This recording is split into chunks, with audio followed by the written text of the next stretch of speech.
Hi guys, welcome to another edition of Wednesday Business Blitz. And today, as many of you requested, I continue to spill secrets on some of the KPIs that my mentor Gary Elekas shared with me. So when you think about pricing, I want you to think about something you may not have been thinking before, is your crew capacity days. And what's the percentage of your crew capacity days that are being filled with jobs. And I'll be honest myself, we started tracking this only obviously when I met Gary, and Gary introduced me to this, one of the KPIs. So industry standard and industry leading guys and companies are going somewhere towards 70% of the time.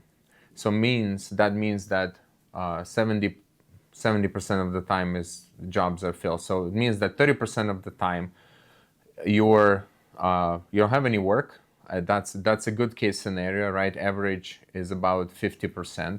So it means half of the time your crews aren't working. And remember, there's not 365 days in the work calendar. It's about 244 to 50. It depends how many holidays you celebrate. Are you working Saturdays and Sundays and whatnot? So what happens with those 30 days? Well, something that is called overhead, it needs to be carried over into other jobs. And even the software for proposals that we use is not incorporating for that. It's incorporating for job that happens today as it happens today and is like any other day you have a job. But again, this is not true. If you will track your true capacity for your crews, you will see that, I mean, if you are 100% booked all the time, God bless you. But seasonality is a very big factor in HVAC world. So like today, we don't get any calls today. It's, whatever, 60 degrees. No one's running AC, no one's running heat. So why would anyone call you? And another big note is that when CPAs and other whoever helps you, bookkeepers, they run JDP in percentages, but you don't pay your bills in percentages. So when they say, oh, your gross profit is this or your gross profit is that, it has to be gross profit dollars, so you understand how much does it cost you to have your lights on every day. And then again, what you do is when you create your price book, you have to take that 30% that you, hopefully only 30% you will not be filled with work, and add this dollars and spread in your pricing along other jobs. And then you will see that now your pricing must be higher, because again, you don't work 100 days.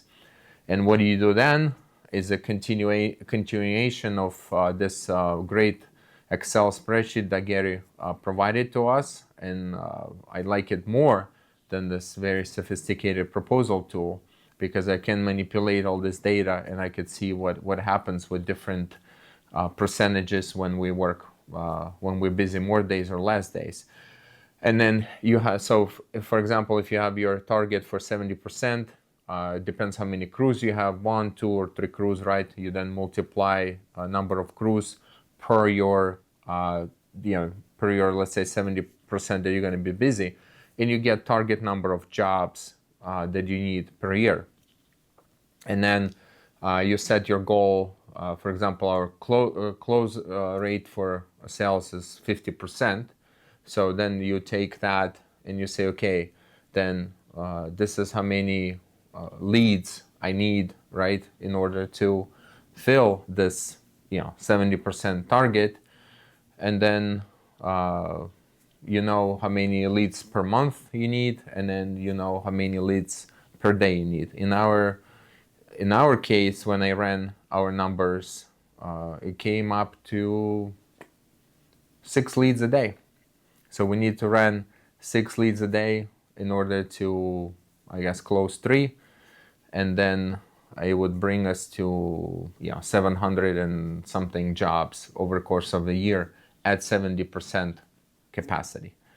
So I hope this helps. I hope next time you will think about your pricing and you will think about actually start tracking the true capacity. Be honest. Some jobs we get cancels at the door. We get people, that it was scheduled, but then was it really completed? And you would think that if it was scheduled, it will be completed. In our case, it's not. It's not always the case. So yeah, I want you to think about gross profit dollars. I want you to set your target for your capacity days, 60, 70%, whatever you want to hit the target. And then take that overhead that is, you're still paying all the bills every day, no matter you're working or not. And when you look at your pricing, apply that towards your pricing, and then set your close rate, and that will give you your leads that you need a month and leads that you need a day. So we need 6 leads a day. So I'm gonna ask my marketing director today, are we getting 6 leads today? Because hey, I know that number now. And that's the beauty of data. Once you know it, you can't forget it, and you have something to track and hold your people accountable. So I wish you guys the best, and see you in the next one.